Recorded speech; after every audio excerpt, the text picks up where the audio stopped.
Hi friends, welcome back to study classes. तो प्यारे दोस्तों, अगर आप प्रिपेयर कर रहे हैं अपकमिंग यूजीसी नेट और असिस्टेंट प्रोफेसर एग्जाम्स के लिए, तो पीवाई क्यूज का आपकी रडार में रहना बेहद जरूरी है। और इसी सोच के साथ हम लेकर आए जी पीवाई क्यू रडार सीरीज। इस सीरीज में आज हमारा टॉपिक है ह्यूमन रिसोर्स मैनेजमेंट या फिर एचआरएम का। आइए फटाफट से अपने डिस्कशन को स्टार्ट करते हैं। एंड प्यारे दोस्तों, अपकमिंग यूजीसी नेट और असिस्टेंट प्रोफेसर एग्जामिनेशंस के लिए एवर स्टडी क्लासेस अपने master course, fast track course और असिस्टेंट प्रोफेसर क्रैश कोर्स के अंदर कंडक्ट कर रहे हैं जी लाइव रिवीजन क्लासेस। और अगर आप इन क्लासेस को एक्सेस करना चाहते हैं तो प्यारे दोस्तों, आप इनमें से किसी कोर्स को भी ज्वाइन कर सकते हैं। और इन सभी कोर्सेज की डिटेल आपको हमारी ऐप या फिर वेबसाइट पे मिल जाएगी। प्यारे दोस्तों, वैसे तो अगर आप हमारे मास्टर कोर्स को या फिर क्रैश कोर्स को ज्वाइन करते हैं तो उसमें आपको प्रीवियस ईयर पेपर्स और मॉक टेस्ट भी मिल जाते हैं। बट अगर आपको पूरे कोर्स को ज्वाइन नहीं करना है, आपको सिर्फ प्रीवियस ईयर पेपर्स या फिर टेस्ट सीरीज को सॉल्व करना है, तो आप इनको अलग से भी परचेज कर सकते हैं। इन सभी कोर्सेज की डिटेल्स आपको एवरस्टडी क्लासेस की ऐप या फिर वेबसाइट पे मिल जाएगी। तो आइए जी डिस्कशन को स्टार्ट करते हैं। पहला सवाल है, which one of the following is the functions of personal management. तो पर्सनल मैनेजमेंट के कौन से आपके फंक्शंस होने वाले हैं? तो माय डियर फ्रेंड्स, यहाँ पे ऑप्शन नंबर ए, बी और डी को अगर आप देखेंगे तो इसके अंदर आपको ऑप्शन ए के अंदर और बी के अंदर तो जनरल मैनेजमेंट के फंक्शंस दे रखे हैं। पर्सनल मैनेजमेंट के भी ये फंक्शंस होने वाले हैं, बट से जनरल है जो कि सबके होंगे। डी के अंदर तो कुछ अलग बातें बोल रखी हैं ऑर्गेनाइजेशन बिहेवियर से जुड़ी हुई। और सी के अंदर जो है स्पेसिफिकली आपके जो पर्सनल मैनेजमेंट के फंक्शंस होते हैं, procurement, development, compensation, integration and maintenance, वो दे रखे। तो इसीलिए हम जो आंसर यहां पे चूज करेंगे, स्पेसिफिक आंसर चूज करेंगे over the general answer. Answer होने वाला है यहां पे हमारा ऑप्शन नंबर सी। अगला सवाल है, which one of the following is not the operative function of the HRM. तो माय डियर फ्रेंड्स, अगर हमारे एचआरएम के फंक्शंस की बात करें तो आप उनको जनरल फंक्शंस में भी डाल सकते हैं और ऑपरेटिव फंक्शंस में भी डाल सकते हैं। ऑपरेटिव फंक्शंस जो कि स्पेसिफिकली एचआर की डोमेन आती हैं, जैसे कंपनसेशन, इंटीग्रेशन, डेवलपमेंट, ये सारी एचआर की डोमेन है स्पेसिफिकली। कंट्रोलिंग जो है ये एचआर का फंक्शन तो है, बट ये स्पेसिफिक इसका ऑपरेटिव फंक्शन, ये जनरल फंक्शन है जो कि सारे मैनेजर्स करते हैं। तो इसीलिए ये एक स्पेसिफिक ऑपरेटिव फंक्शन नहीं है, तो इसे हम यहां पे अपना आंसर मार्क कर देंगे। अगला सवाल है, the VRIO framework used in HR function in today's era refers to 4 criteria. तो VRIO फ्रेमवर्क के अंदर कौन से क्राइटेरिया आते हैं? देखो, VRIO जो है ना, वो बेसिकली हमारे रिसोर्सेज की बात करता है कि आपके पास जो रिसोर्सेज है वो वैल्यूएबल होने चाहिए, रेयर होने चाहिए, इनइमिटेबल यानी कि उसे कोई कॉपी ना कर सके, और ऑर्गेनाइज्ड होने चाहिए। तो आपके पास जो है सस्टेन्ड कॉम्पिटिटिव एडवांटेज रहने वाला है।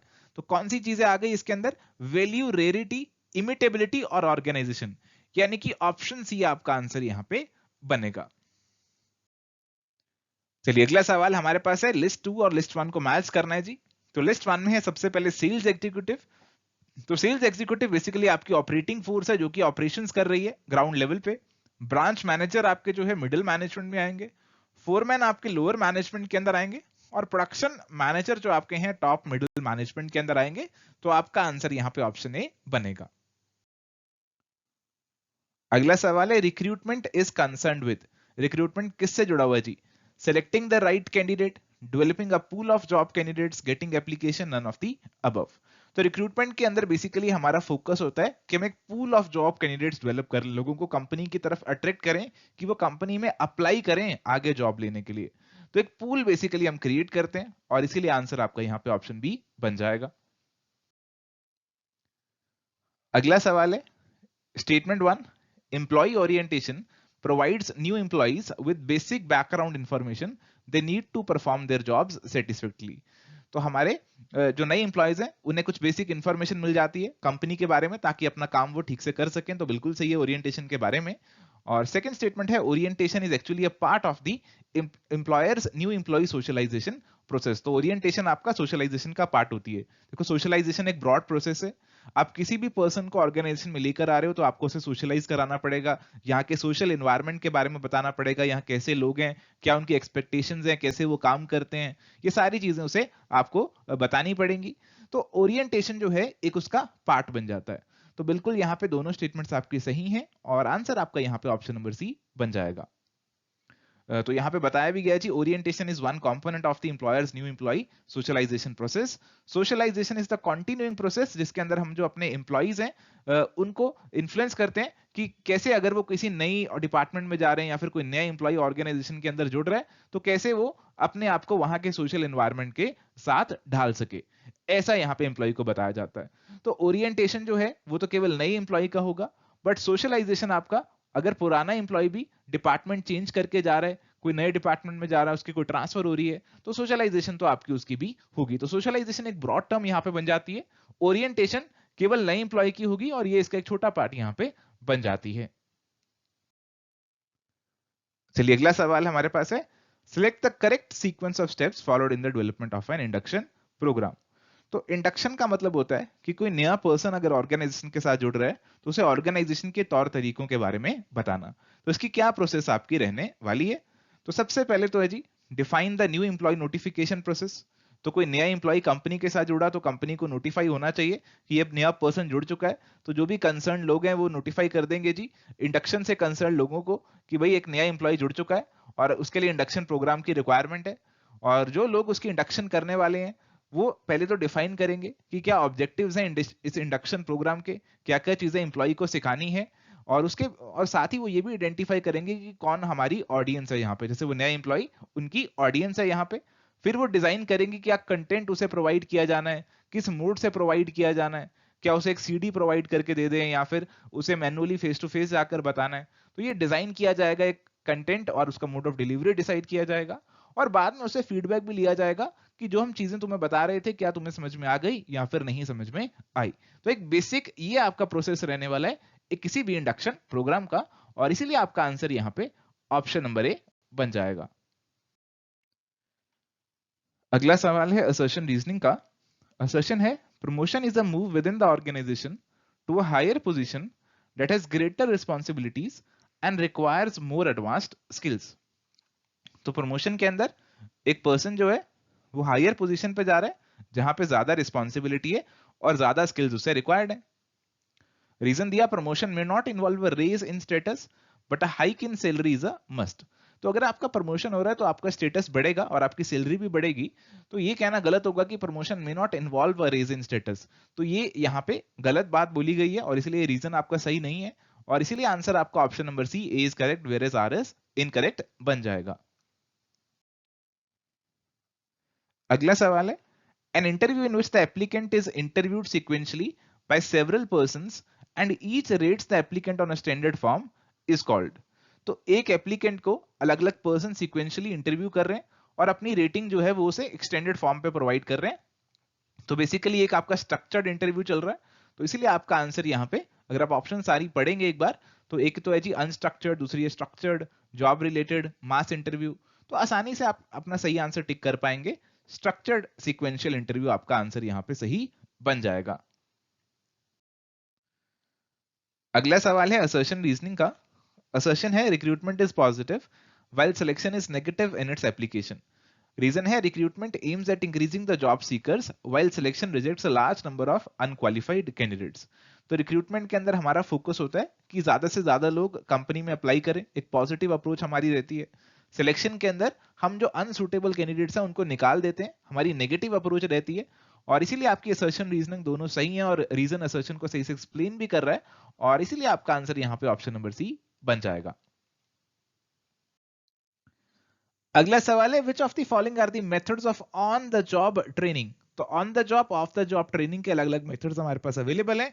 तो अगर on the job training methods की बात करें तो उसमें हमारे पास आएगा कोचिंग आएगा, डेमोन्स्ट्रेशन आएगा और इसके अलावा हमारे पास आएगा अप्रेंटिसशिप ट्रेनिंग। तो इसीलिए हमारा आंसर यहाँ पे ऑप्शन बी बन जाएगा। वेस्टिब्यूल ट्रेनिंग और रोल प्लेइंग जो है ये आपके off the job training methods बनेंगे। अगले सवाल की तरफ चलते हैं, which of the following training methods exposes the newly recruited employees to the various business functions, divisions and departments. तो अगर आपको कोई नया एम्प्लॉय रिक्रूट किया है आपने, उसे आप बताते हैं ऑर्गेनाइजेशन के बारे में, डिविजन और डिपार्टमेंट्स के बारे में, तो उसे इंडक्शन या ओरिएंटेशन बोला जाता है और इसीलिए आंसर आपका ऑप्शन है यहाँ पे बन जाएगा। अगला आपसे सवाल है असर्शन रीजनिंग का। असर्शन है, development in HRM is a short-term educational process with temporary intervention. Reason है, it is an educational process utilizing a systematic and organized procedure for development of operative employees performance in current jobs. देखो जो development होता है वो short term नहीं होता, वो basically long term होता है. Training is short term and development is long term, तो पहली आपकी गलत हो जाएगी. और डेवलपमेंट बेसिकली आपका जो होता है वो ऑपरेटिव एम्प्लॉइज के लिए नहीं होता, वो मैनेजरियल एम्प्लॉइज के लिए, हायर लेवल एम्प्लॉइज के लिए होता है, बाकी जो नीचे ऑपरेशंस में इन्वॉल्व है उनके लिए. तो यहां पे आपका असर्शन रीजनिंग दोनों गलत हो जाएंगे और आंसर ऑप्शन डी यहां पे बन जाएगा. अगला सवाल है, arrange the following steps of the training and development process in the right sequence. तो ट्रेनिंग और डेवलपमेंट प्रोसेस के जो अलग अलग स्टेजेस हैं आपको राइट सीक्वेंस में अरेंज करना है. तो सबसे पहले आपके पास आएगा जी नीड एनालिसिस स्टेप. आप देखेंगे कि आपको ट्रेनिंग की क्या रिक्वायरमेंट है, क्या जरूरत है. फिर आप क्या करेंगे, ट्रेनिंग को डिजाइन करेंगे, अपना जो इंस्ट्रक्शन मॉड्यूल है, जो आपका ट्रेनिंग मॉड्यूल है उसकी डिजाइनिंग करेंगे. फिर जो मॉड्यूल आपने बनाया, जो प्रोग्राम आपने बनाया उसकी वैलिडेशन करेंगे, उसे एक छोटे एक रिप्रेजेंटेटिव ऑडियंस पे या एक छोटे ग्रुप ऑफ ट्रेनीज पे पहले अप्लाई करेंगे और चेक करेंगे कि इसमें कोई गड़बड़ तो नहीं है, कोई बग्स तो नहीं है, कोई गलतियां तो नहीं है. और फिर फाइनली उस प्रोग्राम को इंप्लीमेंट कर देंगे और बाद में उसकी वैल्यूएशन करेंगे कि आपका जो प्रोग्राम रहा ये सक्सेसफुल रहा या फिर फेलियर रहा.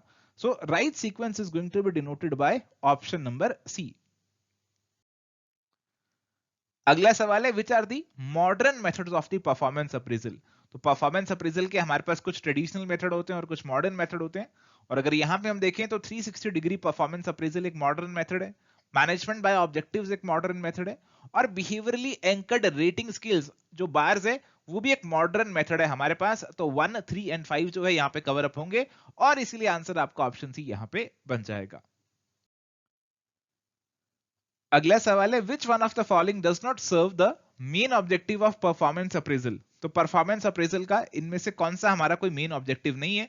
तो डेवलपमेंटल यूजेस हैं, एडमिनिस्ट्रेटिव यूजेस हैं, ऑर्गेनाइजेशनल ऑब्जेक्टिव्स भी हैं, बट एथिकल और मॉरल वैल्यूज कहीं हमारी परफॉर्मेंस अप्रेजल से स्पेसिफिकली नहीं जुड़ी हुई और इसीलिए आपका आंसर यहां पे ऑप्शन नंबर सी बन जाएगा. अगला सवाल है आपके पास, आपको परफॉर्मेंस अप्रेजल के कुछ मेथड्स गिवन है, उनको मैच करना है यहाँ पे. तो सबसे पहले जैसे हमारे पास गिवन है बिहेवियरली एंकर्ड रेटिंग स्केल. तो इसके अंदर आप एक स्केल पे अपनी रेटिंग करते हो, आप कुछ क्रिटिकल इंसिडेंट्स को आइडेंटिफाई करते हो और उनके बेसिस पे परफॉर्मेंस डायमेंशन आइडेंटिफाई करके उनको एक स्केल पे प्लॉट करते हो और उसके बेसिस पे अपनी रेटिंग करते हो. तो ये जो है आपका ये बेसिकली 3 से मैच होगा. और उसके बाद अलग अलग और भी मेथड्स हैं, जैसे मैनेजमेंट बाय ऑब्जेक्टिव एक मेथड हमें गिवन है. मैनेजमेंट बाय ऑब्जेक्टिव मेथड में आप क्या करते हो, इसके अंदर हमारी जो मैनेजमेंट है और हमारे जो एम्प्लॉइज हैं वो गोल्स को सेट करते हैं और फिर उनको अचीव करने के लिए मेहनत करते हैं. तो आपका 4 से मैच हो जाएगा. क्रिटिकल इंसिडेंट मेथड की अगर हम बात करें तो इसके अंदर जो है आप क्रिटिकल इंसिडेंट्स को आइडेंटिफाई करके परफॉर्मेंस को इवेल्युएट करते हो. तो यहां से आपका जो आंसर है वो ऑप्शन नंबर सी बन जाएगा. चलिए अगला सवाल है, a review is heavily influenced only by any one characteristic of the employee whose performance is being reviewed is known as. तो अगर आप एक कैरेक्टरिस्टिक के बेसिस पे पूरी परफॉर्मेंस अप्रेजल कर देते हो तो हम इसे हेलो इफेक्ट बोलते हैं, कि आपने केवल एक कैरेक्टरिस्टिक देखा और उसके बेसिस पे पूरी परफॉर्मेंस अप्रेजल कर दी.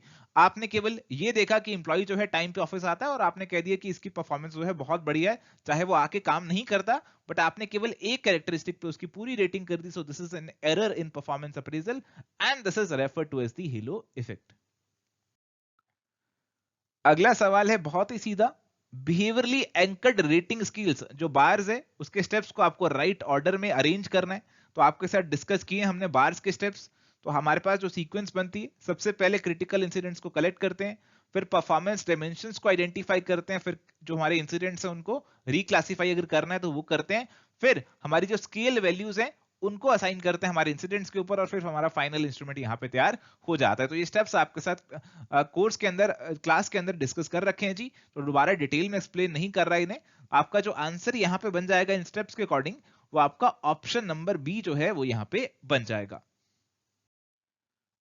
चलिए अगला सवाल है, which one of the following methods of performance appraisal involves ranking employees from best to worst in a particular trait.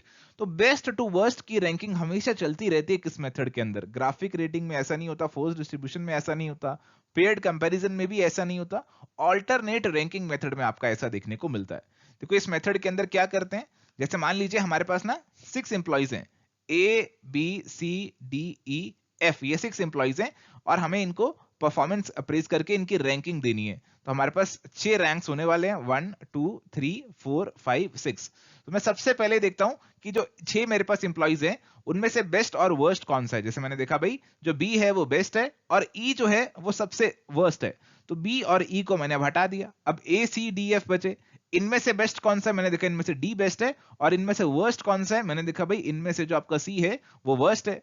तो आपने सी और डी को भी हटा दिया। अब ए और एफ आपके पास बचे। इन दोनों में से आपने देखा भाई एफ बढ़िया है, ए इससे बेकार है, तो इसको ऐसे रैंकिंग आपने दे दी। तो बेस्ट वर्स्ट की आपकी यहां पे रैंकिंग चलती रही। इसे ऑल्टरनेट रैंकिंग मेथड कहते हैं। ऑप्शन डी आपका यहां पे करेक्ट आंसर बनेगा। अगला सवाल है match list 1 with list 2 relating to theory of the wages. तो लिस्ट 1 और लिस्ट 2 में हमारे पास वेजेस की थ्योरीज है, हमें इन्हें मैच करना है। तो सबसे पहले है जी वेज फंड थ्योरी। तो वेज फंड थ्योरी हमारी किससे जुड़ी है? वेज फंड थ्योरी जुड़ी है एडम स्मिथ से। और फिर है सब्सिस्टेंस थ्योरी। सब्सिस्टेंस थ्योरी आपकी जुड़ी है डेविड रिकार्डो से। और residual Clement theory Francis walker से। और बार्गेनिंग थ्योरी ऑफ वेजेस जो है वो आपकी जुड़ी है जॉन डेविडसन से। तो इसीलिए आपका जो आंसर है यहाँ पे ऑप्शन बी बन जाएगा। चलिए अगला सवाल है which of the following two forms of collective bargaining were identified by Chamberlain and कन। तो हमने डिस्कस किया कि इन दोनों ने हमारे पास दो फॉर्म्स ऑफ कलेक्टिव बार्गेनिंग की बात करी है, कंजक्टिव बार्गेनिंग और कोऑपरेटिव बार्गेनिंग। तो इसीलिए हमारा जो आंसर है यहाँ पे ऑप्शन नंबर बी बन जाएगा। अगला सवाल बहुत ही सीधा सवाल, systems approach of industrial relations हमें किसने प्रोवाइड की है, किसने डेवलप की है? तो जॉन डनलॉप ने डेवलप की है, प्रोवाइड की है, इसलिए आंसर हमारा यहाँ पे ऑप्शन नंबर ए बन जाएगा। चलिए बढ़ते हैं अगले सवाल की तरफ। अगला सवाल है what is the term coined from the system of communication and consultation either formal और informal by which the workers of an organization are kept informed as and when required about the affairs of the undertaking and through which they express their opinion and contribute to the decision making process of the management। तो worker contribute कर रहे हैं, अपने opinions दे रहे हैं, decisions में contribute कर रहे हैं मैनेजमेंट के। This is simply workers participation in management. तो आंसर हमारा यहाँ पे ऑप्शन सी बन जाएगा। अगला सवाल when one individual or group wins at the expense of another individual or group, इसे बोला जाता है जीरो सम कन्फ्लिक्ट। मैं जीता तू हारा, तो तू जीता तो मैं हारा। This is zero sum conflict. Answer is going to be option number A.